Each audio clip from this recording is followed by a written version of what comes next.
progress. Good evening. Welcome to the May 15th meeting of the Lane Transit District Board. I'll start with a roll call. Susan Cox, she's excused. Pete Knox. Here. Kelly Sutherland. Here. Lawrence Green. Here. Michelle Weber is excused. Heather Murphy. Here. Thank you all. Comments from the CEO? Sure, just good evening. Just two. The proposed 2024-25 budget has been open for public comment since the Budget Committee was held on the 7th.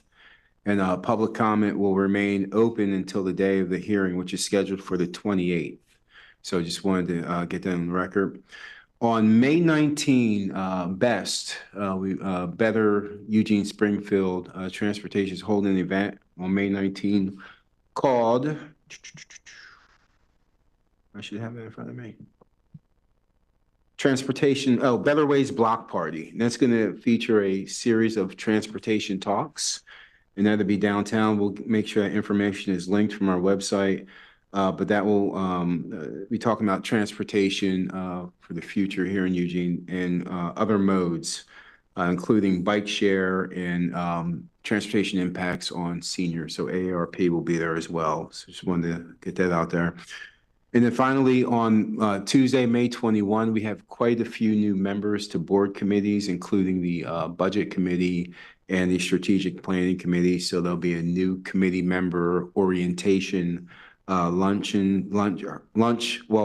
rather, that will include lunch, and several of you all are invited. That'll be held at the Eugene Library at 11:30. So getting those new members kicked off properly. And with that, I'll end my comments. Thank you very much. Next is public comment. Do you have anybody online wishing to speak? No. And we have nobody signed up. So we'll move on. Next is the consent calendar. The Strategic Planning Committee members, appointment of members is the only item on that. Mr. President, I move to approve the consent agenda as presented. Moved by Heather. Second by Pete. We'll do a roll call. Kelly? Yes. Lawrence? Yes. Heather? Aye. Pete? Aye. And I also vote yes. Thank you. Passes. We have an employee of the month who unfortunately couldn't make it this evening, but I believe Scott's going to make a presentation. Go ahead. Good evening, everyone. My name is Scott Swanson. I'm the IT manager. Nick Oldways, direct supervisor. Known Nick for about 15 months here.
Thank you, Scott. Please pass on our thanks and congratulations to him. It's a tough job and he obviously does it very well. Next, we have the LTD system COA update.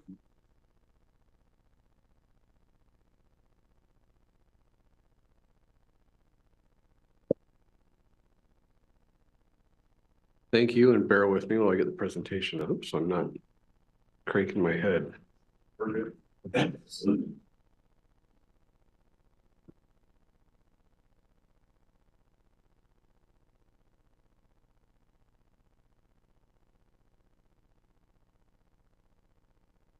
So good evening. My name is Jeremy Card. I'm actually a business intelligence analyst with LTD. I'm transitioning from planning and the project manager for the system review.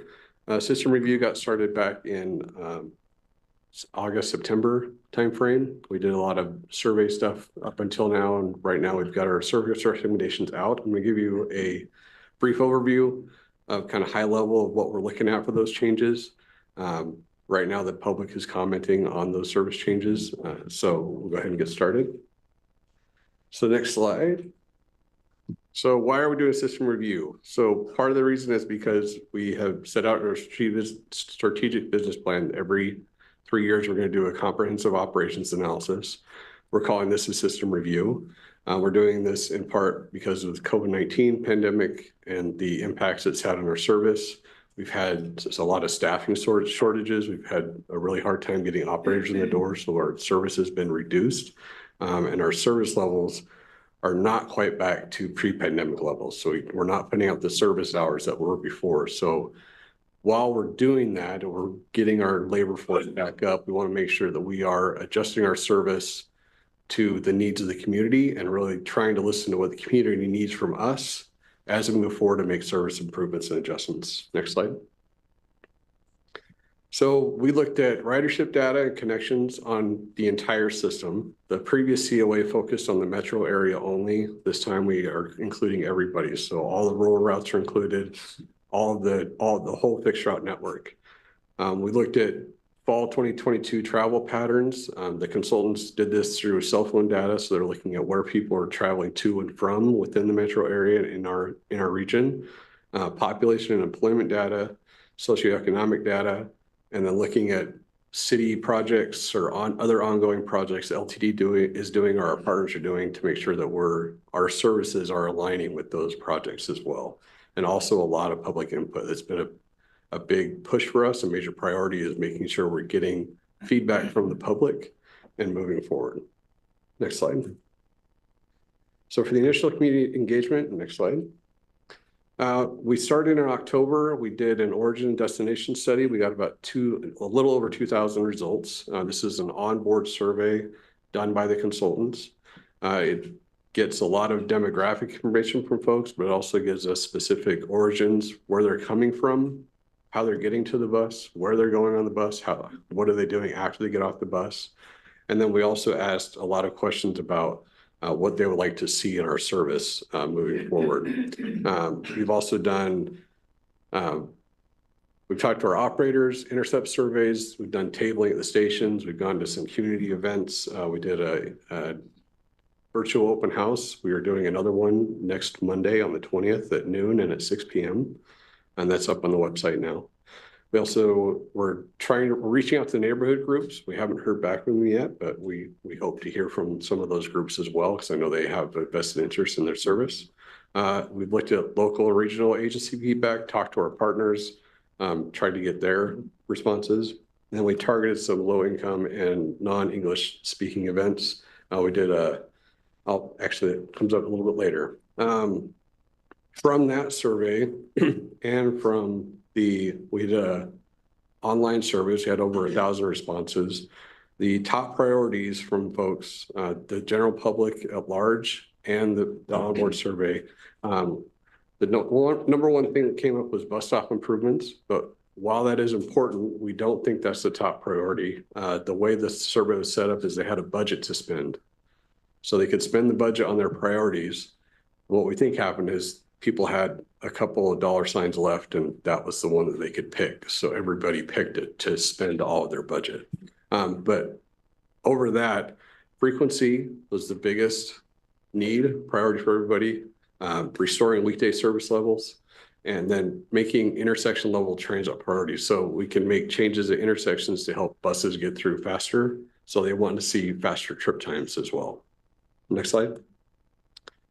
For the onboard survey, far and away the top the top priorities were frequency improvements on all day types. So people really want more service on Sundays. They want more service on Saturdays, and they want more service on weekdays. Sundays is a pretty low level of service in this area. We're hoping to bump those up as we go through. Almost half of riders transfer, but the frequency is far and away the biggest priority for folks. Next slide.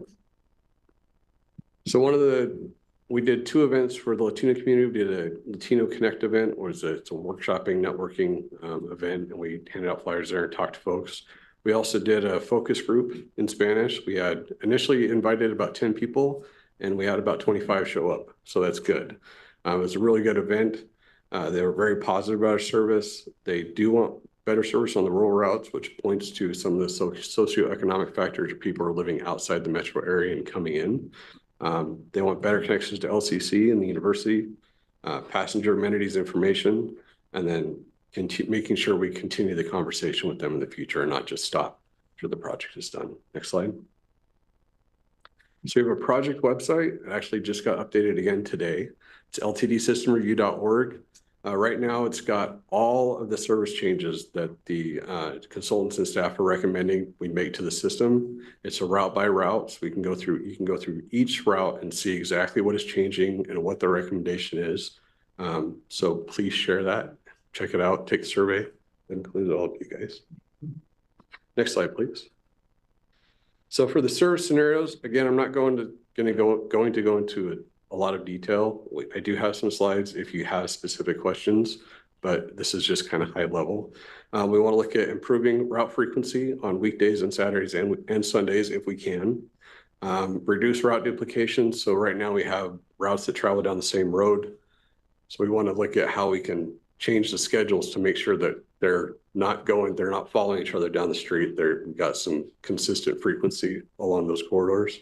Add the weekday and weekend service and extend service to new high growth density areas. One of the examples of that is out on Willow Creek. They've got about 700 units of apartments going in, along with all those industrial areas. So one of those changes is extending the 36 out to the area to kind of get some of that high density housing into the system. Next slide. So we've broken this up into short-term and long-term priorities. The short-term they could be implemented within a year. Some of them we can't just because of the way the bid planning and schedule falls with schools and universities. We don't want to switch up schedules in the middle of people's school year. And the long-term is a little squishy because we have to get operators on board. As we get operators on board, we'll take a look at what changes we can make and start to look at making those changes as we move forward in the 2 to 3 year time frame, by which time we'll be starting another COA possibly. So we'll have some data from those changes to inform the next COA. So we want to focus, the short-term recommendations focus on things that don't require additional operators or buses. These are things like alternating those schedules to get more consistent service on roads. We want to look at, as we get more operators, we can do these sooner. So if we get a whole bunch of operators this year, we might be able to implement some of those changes sooner than we might have thought. And the lack of operators might delay those changes. So if we don't get the operators, we're looking at doing those incremental changes over a longer period. Short-term recommendations, the priorities are MX and the 11. Right now, the MX is down to 15 minutes for most of the day. We want to get that back up to 10-minute frequency along the entire corridor for 10-minute service all day. What we've wanted to do for a long time is get the 11 to meet up with the MX. So we will create a east-west spine across the entire, both communities that has 10-minute service all day long. So that's one of the major priorities. We want to create high frequency corridors with 15-minute service. And that goes back to those alternating schedules. We'd like to shift the 51 and 52 onto the same alignment. So we have 15-minute service from Santa Clara all the way to Eugene Station. We want to get 15-minute service on Coburg Road between Harlow and Eugene Station as well, and also along Hilliard and Patterson. Next slide. Long-term recommendations, the assumption is the goal we're trying to reach for is pre-pandemic service levels, not necessarily the same routes, not necessarily the same stops, but we want to get service hours back up. We want to get more frequency, more buses, and get more ridership. These changes require additional buses, more hours, more operators again. And again, this is all phased. We have to have operators to make a lot of these long-term changes. Some of the priorities is improving frequency when operators come available. The primary focus is on weekday mornings, where we have cut some of these trips with this latest service reduction, and also adding weekend service to create better frequency on the weekends. We want to expand the number of high frequency corridors. That would be like on West 18th, Highway 99, and Centennial MLK with the Eugene's project to do bus transit lanes there. We want to improve transit circulation in downtown Eugene. We're actually working with City of Eugene to do a downtown circulation study. So we're looking at how people are moving around downtown. They're kind of leading this portion of it, but we're involved. See if there's certain transit corridors we can operating on. Is there changes we can make intersections so we can get the buses in and out faster and make it a little safer for folks. We want to improve service to rural routes. A lot of our rural routes got trips reduced during the pandemic. We want to get those back up. We understand those are lifeline services and people rely on those to get to work, to school, to the doctor's appointments everywhere. So those rural services are a priority as well. We want to work together with all of our local partners. Jameson has talked a lot about mobility management. So we're looking at how changes in the long term can be informed by the mobility management framework, and how the framework can impact our services as well. We also want to explore capital improvements to help us operate faster. I've talked about intersection level improvements. So that could be queue jumps or bat lanes, things like that. Anything to make the bus more competitive with driving alone. Next slide. So currently this is the 15-minute network today. We have service on the MX obviously and the 11. And right now that is our consistent 15-minute network. We want to push that to 10 minutes. Next slide. In the short term, if we can do these changes, we'll get 15-minute service on Olive River Road, Coburg between Arlo and Eugene Station, and Hilliard and Patterson as well. Next slide. In the long term, if we can continue to get operators and we still have the resources, we'd like to get that 15-minute network along more roads. So we'd have Highway 99 up to Barger, West 18th serving Willow Creek and all of 18th Avenue, and then Centennial, which is another one of our popular routes, getting 15-minute service all the way out to Springfield. Next slide. And again. So phase 2, we are in phase 2 right now. The service changes are out, or service recommendations, excuse me, are out to the public. We are getting comment on those right now. We fixed an issue where we might have had an issue with people not being able to find the survey, so that's fixed today. But we'll be at Saturday Market this weekend. We'll be at the Transportation Fair. We're trying to contact a lot of local partners, chambers, cities, city staff, county, anyone we can think of to try to get involved in community events so we can get in front of people and really push this out. Again, we want to hear from as many people as possible. We don't want people to be surprised when we start changing service. So as of right now, I think we've had, I think it was yesterday, we had 20 responses, but we also had 500 people visit the site in the last 2 weeks. We think some of that is possibly people looking and saying, it looks good to me, and kind of not doing the survey. And some of it we think was from people not being able to find the survey. So we adjusted that as well. Next slide. So right now we're at the community outreach phase. Based on the feedback, there may be some changes to these recommendations. We'll be going to SPC in June to give them kind of the results of the outreach and ask for a recommendation. We'll probably bring that recommendation to you folks in August or September to get approval on those changes. Then we can start moving forward with those. Have any questions?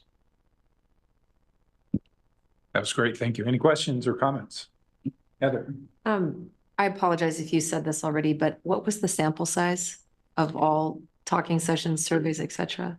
So for the surveys, it was just over 3,000. Okay, great. 31 or 3,200 people. And for the outreach, you know, we're getting, it depends on the event. We had an event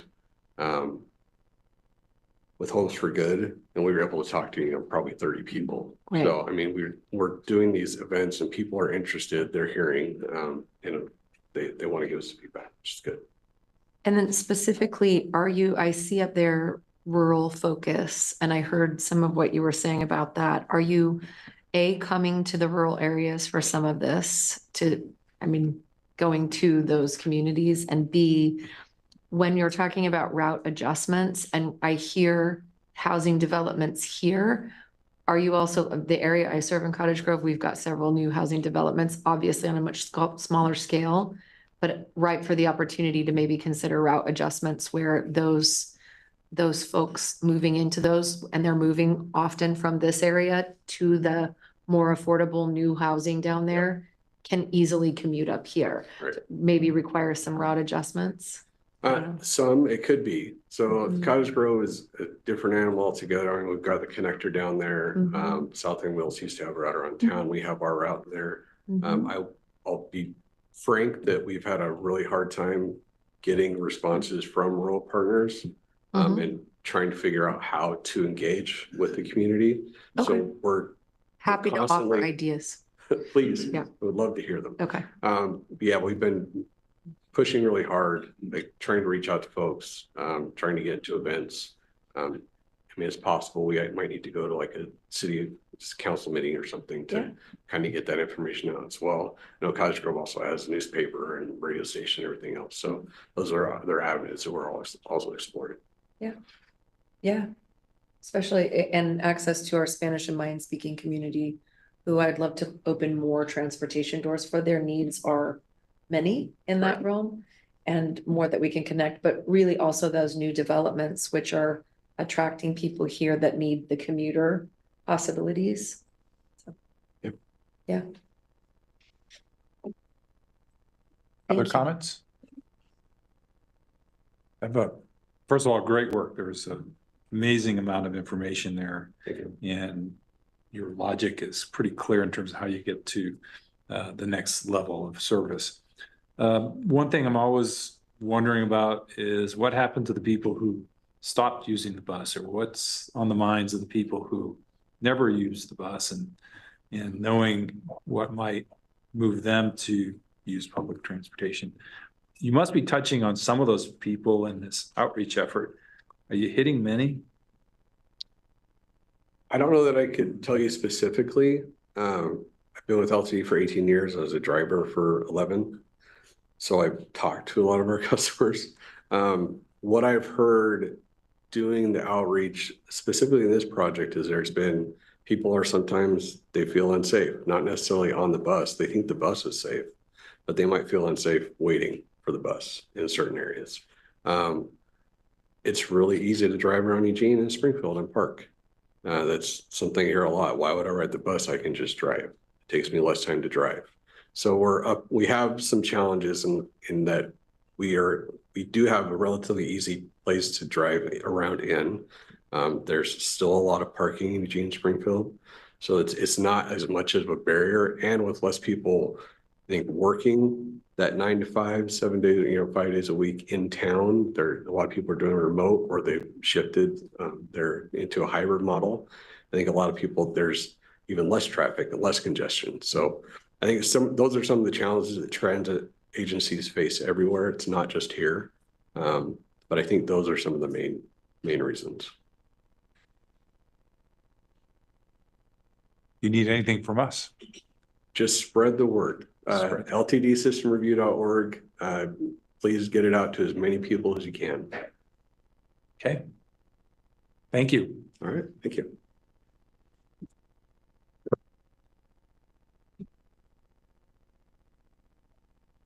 Next, we're going to talk about moving ahead.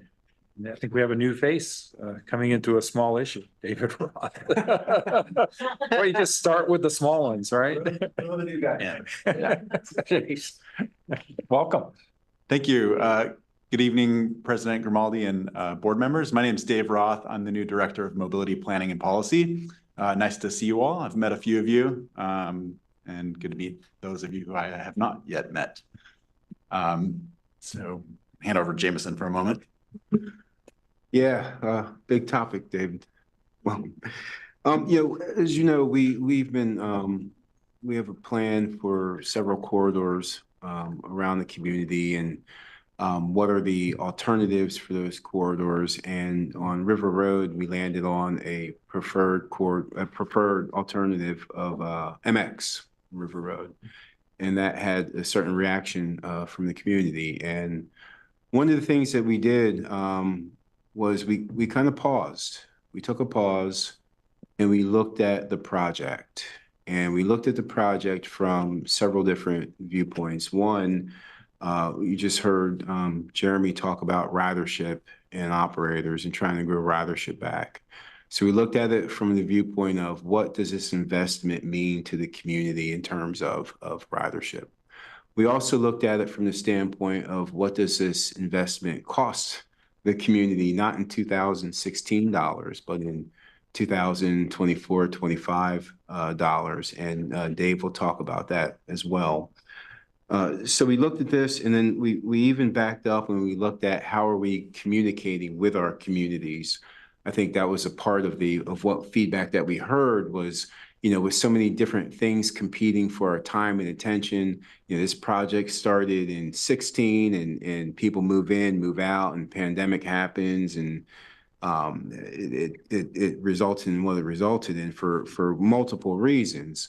But that aside, we looked at it and we feel that there are ways that we can serve that part of our city that are less intrusive, that are less capital heavy. As you know, when we do capital projects, the costs don't end at the start. There's ongoing maintenance costs as we go on, and that creates a commitment from general fund. And quite frankly, the old economic guns and butter debate on, you can't have both. You have to invest in the things that impact the best. So we took a look at that. Dave is going to walk us through what we found. But I do want to know on record to share on record that, this is important work. The work's not minimized. The need is the same. But today there are different ways of providing for that need, and different parts of our community need different things, and being able to understand what's needed now, not just 24, but beyond, with the way we live. And to your previous question, how are people interacting with the service, and what kind of services are people expecting, and how do we deliver those? So that's what we've taken a look at. So I wanted to kind of frame it that way, and then let Dave kind of walk through what we found. Thanks for teeing it up, Jameson. So I'll go ahead here. So I'm here tonight seeking board action on a proposed resolution that would modify the future conceptual plan, also known as the locally preferred alternative, or LPA, for River Road, from a full MX build out to an enhanced corridor suite of improvements. For the benefit of the viewing public, I'll provide some background on the process that resulted in the conceptual plan for transit improvements on the River Road corridor, as well as for others. So the moving ahead process began back in 2015 as a partnership between City of Eugene, LTD, regional agencies, and the Eugene Springfield community. Over the course of several years, the Moving Ahead project studied a range of potential transit investments designed to improve safety, access, travel time, reliability, and speed, and to support greater frequency on these 5 corridors. And these are 5 high growth areas within Eugene that need transit to support that growth. So a robust community engagement process and technical analysis resulted in conceptual plans or locally preferred alternatives for these 5 corridors. So we had MX on River Road, enhanced corridor on Highway 99, 30th Avenue out to LCC was determined to be a no build at this time, or at that time rather. Coburg Road, enhanced corridor, and then also enhanced corridor on MLK Junior. So these corridor level conceptual plans provide LTD in the City of Eugene with a strong planning and analytical foundation for future work. Specifically in a scenario where federal funding is required, the work done, the technical analysis and engagement on Moving Ahead prepares each agency to initiate the NEPA process if we're going to utilize federal dollars on those projects on those corridors. But it's worth noting that no formal NEPA action had been taken. We just sort of got ourselves queued up for that process for future corridor work.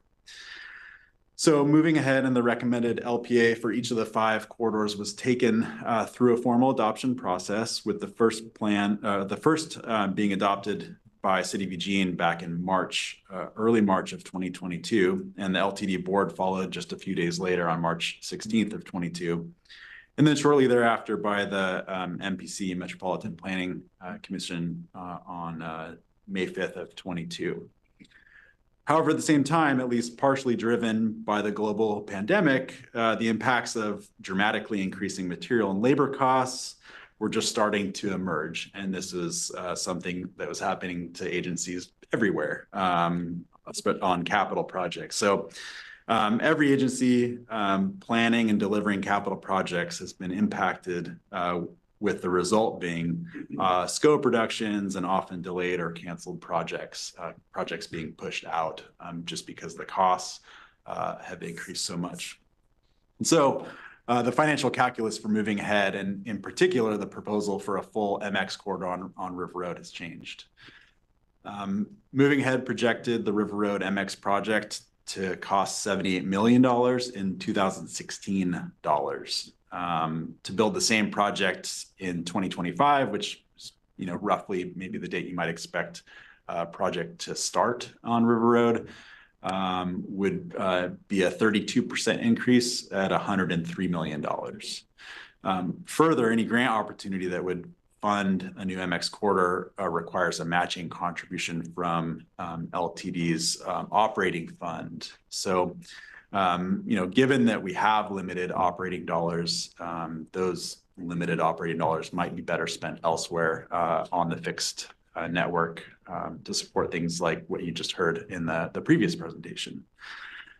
So as with capital project cost inflation, we've also seen significant changes, that is specifically reductions in ridership, that do alter the moving ahead's benefit cost ratio. So thinking about the benefit you get up from these investments in terms of future ridership. So ridership projections utilized in moving ahead analysis were calculated prior to the pandemic and suggested that we would have seen with the MX investments on River Road an increase in boardings of just under 2,000. But today, although we are increasing ridership coming out of the pandemic, it's still lower by about 30% from when Moving Ahead did that analysis. So the ridership projections have changed for that type of an investment. So these factors, combined with evolving community expectations for public services delivery across the community, have required that we reevaluate the project proposal for River Road. And so the proposal that staff are bringing forward for your consideration tonight is to modify the LPA for River Road from an MX corridor to the enhanced corridor suite of investments. And so what does that mean exactly? That means things like features to improve reliability, reduce transit time. So we're talking about transit signal prioritization. We're talking about potentially business access and transit lanes in some locations, access improvements. So improving people's ability to get to the service in terms of improved pedestrian crossings, sidewalk improvements, bicycle improvements, those sorts of things. So doing so, moving to the enhanced corridor would right-size LTD's and the City of Eugene's approach for needed transit investments on River Road.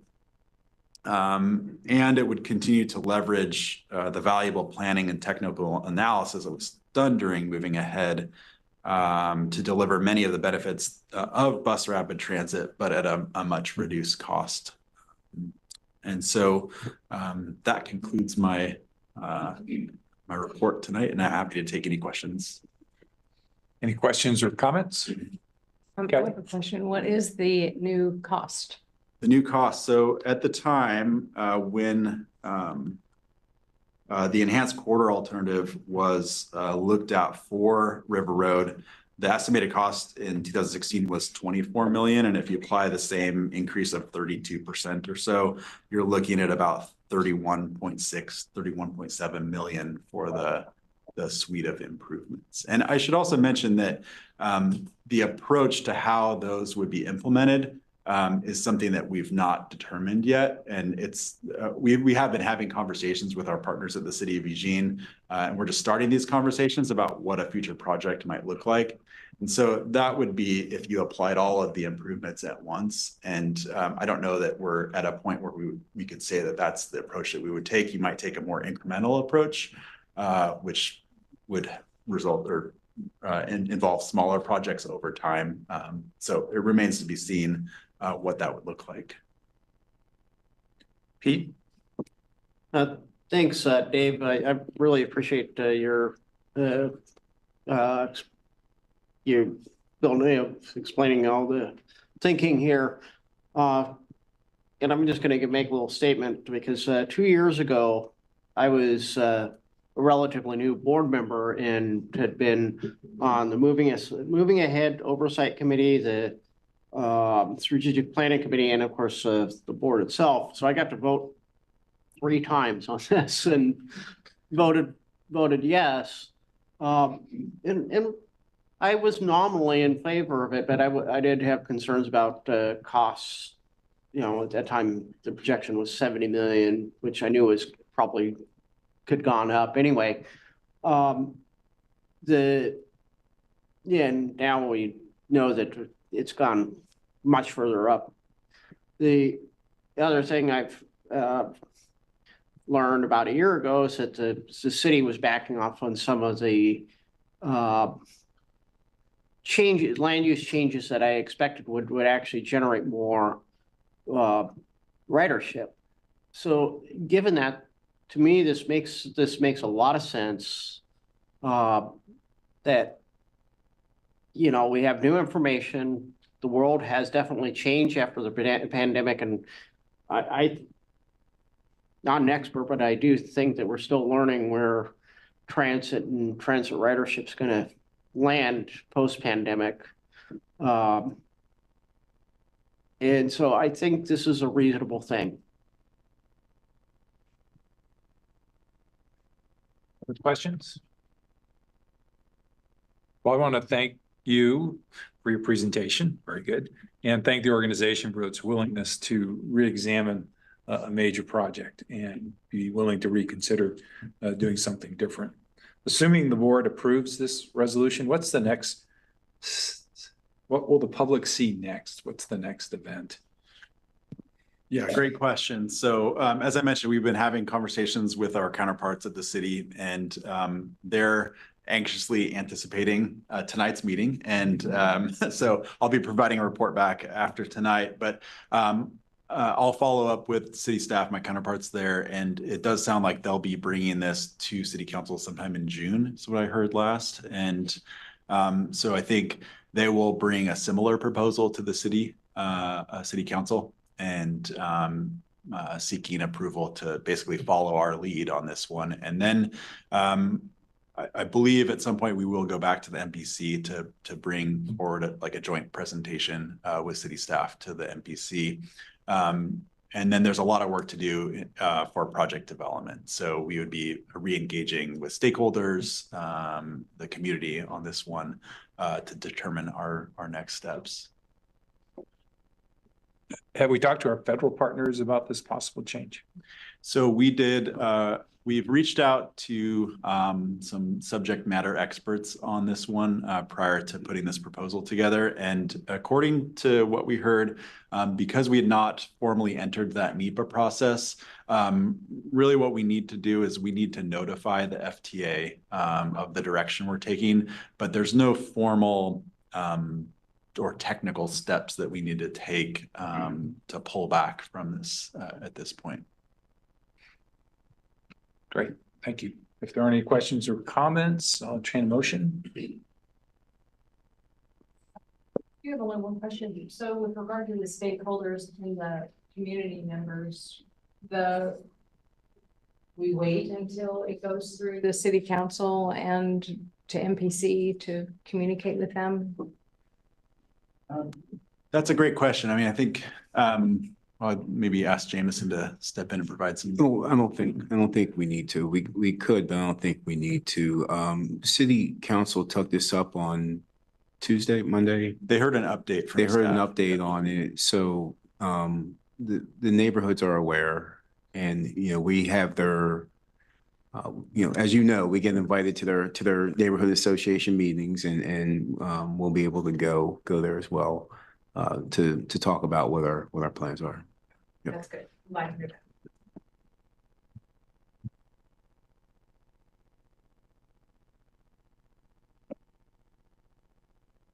Now I think we're ready for a motion.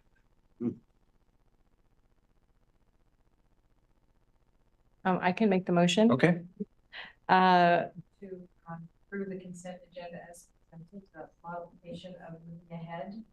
I move to adopt resolution number 2024-05-15-012, adopting modification of the moving ahead build alternative for the River Road corridor from the MX option to the enhanced corridor option. thank you, Kelly. Is there a second? Second. Second by Pete. Do roll call. Pete? Aye. Heather? Aye. Lawrence? Aye. Kelly?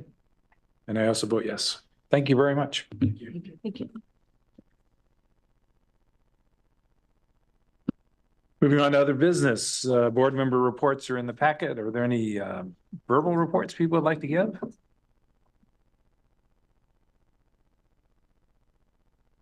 Nope. Okay. Delegated authority report. Any questions on that report that's in the packet? Great. Monthly department reports. Always a wealth of information. Any comments or questions? Okay. Information regarding future board meetings? Questions there or any items people would like to see on future agendas? Take that as a no. Do we adjourn or do we just move into executive session?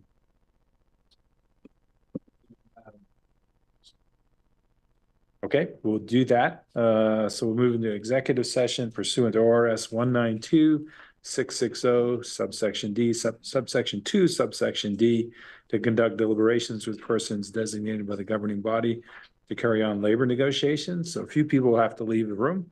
Some people can stay. If there are any media present online, they can stay, but they cannot report on the content of the discussions. And a reminder for the board, as we talk about this, we have to stay within the boundaries of the topic, which is the labor negotiations.